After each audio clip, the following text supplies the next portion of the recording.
Order. I call the Leader of the Nationals in the Senate, Senator Scullion. Thank you very much, Mr President. Bish, it's with some deal of regret that we're farewelling you from this place, mate. My colleagues from all sides of politics would agree that Senator Bishop has made a significant contribution to this time in the Senate. I make my comments without any mischief, but Senator Bishop, many on our sides of politics have been surprised that you weren't afforded the opportunity of the front bench. Certainly your talents and certainly the high regard that you're seen on this side of the place, we found that we weren't sure why that hadn't happened.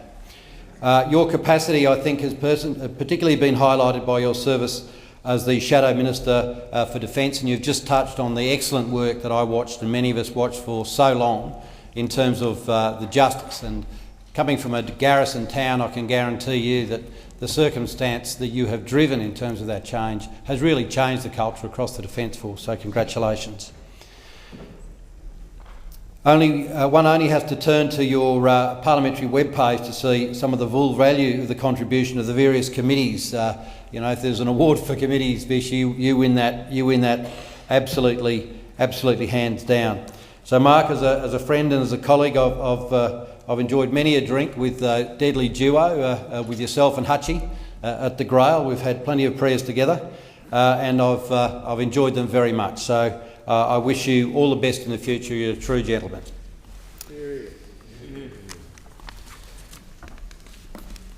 So, Senator Boswell, I rise not to farewell my friend and my mentor, Senator Boswell, Bozzy, but I rise to pay because I don't think my friendship will change. But I'll take this opportunity to pay tribute to a career that has spanned several decades across several governments.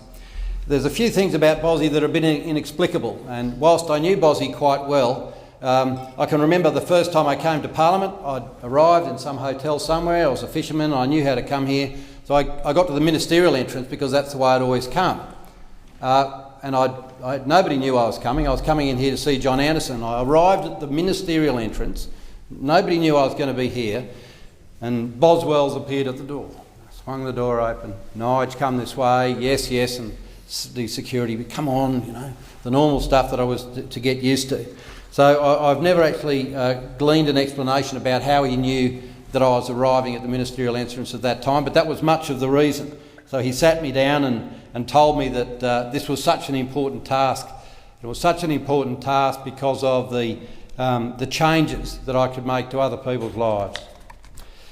So Bozzy's seen many events in this place since he was first elected in May of 1983, but I know at the forefront he has always cared about what such events meant for his constituents and for Australians generally. I'll go on to talk about his career more specifically, but it's impossible not to talk about the man without talking about the political. Because to Bozzy, everything's political. It's political because, and it's important because he cares deeply about ordinary Australians and how decisions impact on their day-to-day life. And whilst he sees himself as ordinary, I can assure you that he is not. Bozzy's influence and impact on the fabric of Australian society should not be underestimated, even if he himself considers himself and is a truly humble man. A man of conviction, he has always worked away quietly, I've observed somewhat more loudly, but always for others. This humility and authenticity is something that us as politicians and representatives in 2014 can learn from. As we've indicated, he led the National Party for nearly 18 years in this place.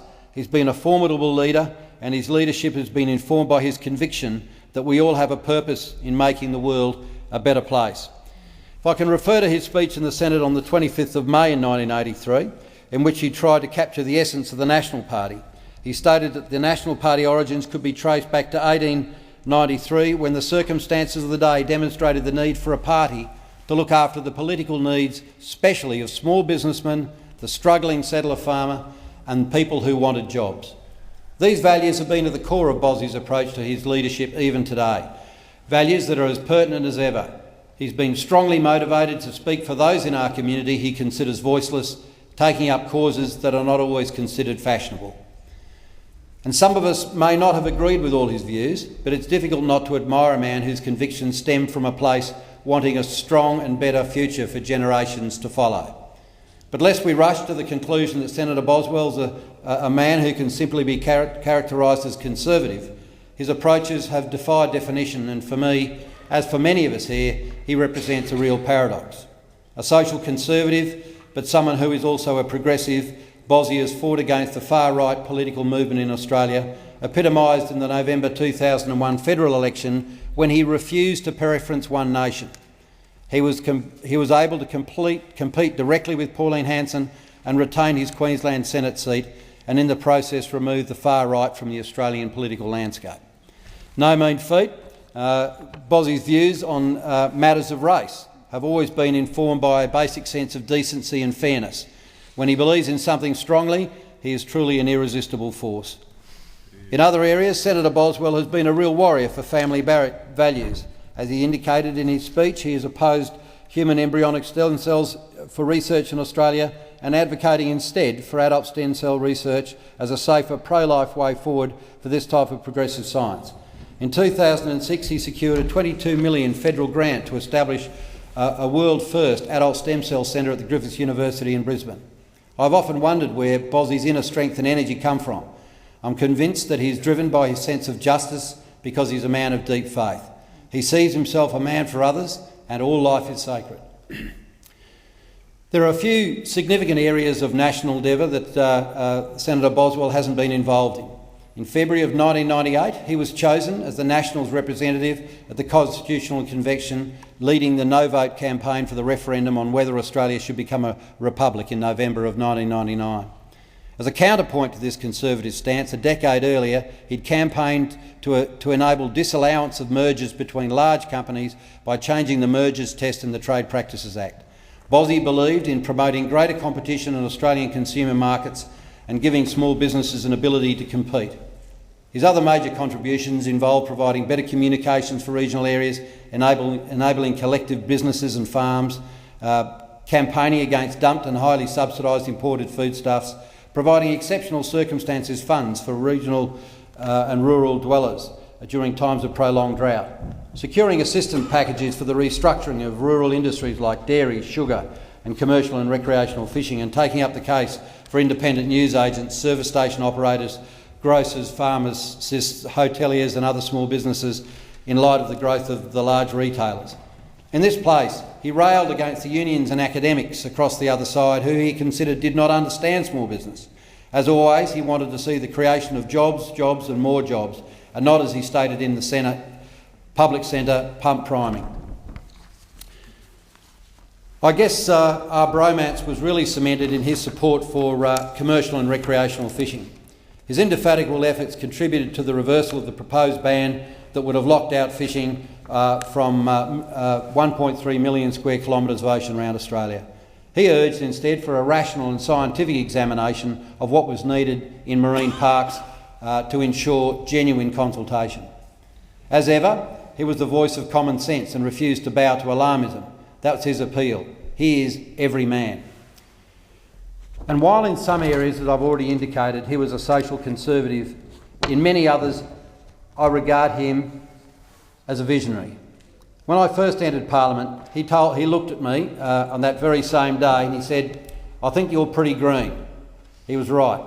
I had an awful lot to learn.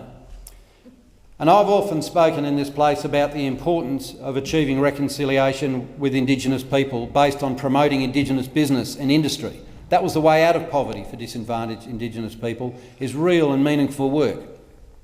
But Bossie was well ahead of me.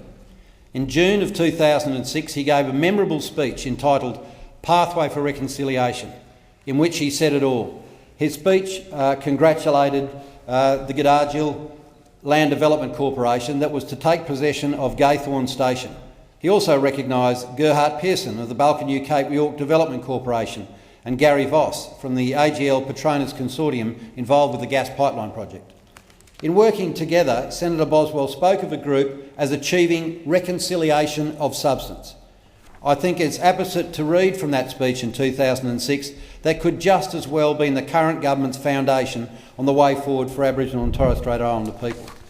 He stated the handover of Gaythorne Station, that it was not just about handing land over, but a workable future that goes along with it. Tomorrow puts in place the ability to forge a sustainable economic future for traditional landowners. And he continued, maybe if you're looking for one word definition for reconciliation, you may look to tomorrow. One word that means a future for black and white Australians, and hope that only can exist where there's safety, education, employment. Sound familiar? Today it would serve us well to go back to that fine speech, to reactivate that message of hope and reconciliation, and to refocus on the government's current priorities that echo Senator Boswell's call to reconciliation of substance through getting kids to school, getting adults to work and creating safer communities. And I know that every single parliamentarian in both houses would support those fine goals. But it is Indigenous people themselves who have bestowed on the Senator the greatest recognition for his work on wild rivers and their attempt to protect their rights to make decisions about their own land. In October 2013, Cape York traditional owners and Indigenous communities, along with Gerhard Pearson, Richie Armat, gifted Senator Boswell with a plaque calling him a champion of our people for his work on the wild rivers. Now, to appreciate how significant is this gesture, one needs to understand that a few white Australians ever receive such recognition, let alone a national senator or member of parliament. It must be with some satisfaction that Senator Boswell was able to tell us today that Indigenous groups are celebrating the federal court win against development restrictions imposed by the former Queensland Government's wild river laws. Again, his efforts have achieved results. Boswell was never in this for recognition, that's for sure. And if I can just share a short anecdote, again, it was a little bit like coming into Parliament, never really understanding why you knew I was there. I was involved in a Defence Force, Parliamentary Defence Force program, and I was in Timor, and I was wobbling around, and I, exhausted, stumbled out of the jungle in a place called Vakeki. As you do, a few school kids running around, exhausted, pack on the ground, slowly recover, a few lollies, talking to kids, and I was talking to this guy, and he's saying, "How's it going?" "Oh, it's a soldier." I said, "Not really a soldier, mate. I'm a dud. You know, I'm a fake. I'm actually a senator at home." They said, "Oh, senator, Australian senator." He said, "You built the school here." The school. I looked around. I thought, "Oh yeah. I don't think we did that. Might be foreign aid, mate." He said, "No, the Senate, the Australian Senate built this." And I said, "Oh, I wasn't sure about that." And he said, No, he went off and scurried around a few days. He said, "Senator Boswell." I said, "What?" Came back to Australia, determined to work it out. "Bossie, what have you done?" He said, "I went to this school and they reckon you've built it." He said, "Yeah, I did. My family and me invested our future and built this school." Excuse me. But that goes to the stamp of the man, the sort of contribution that he's happy to make for others and have absolutely no recognition.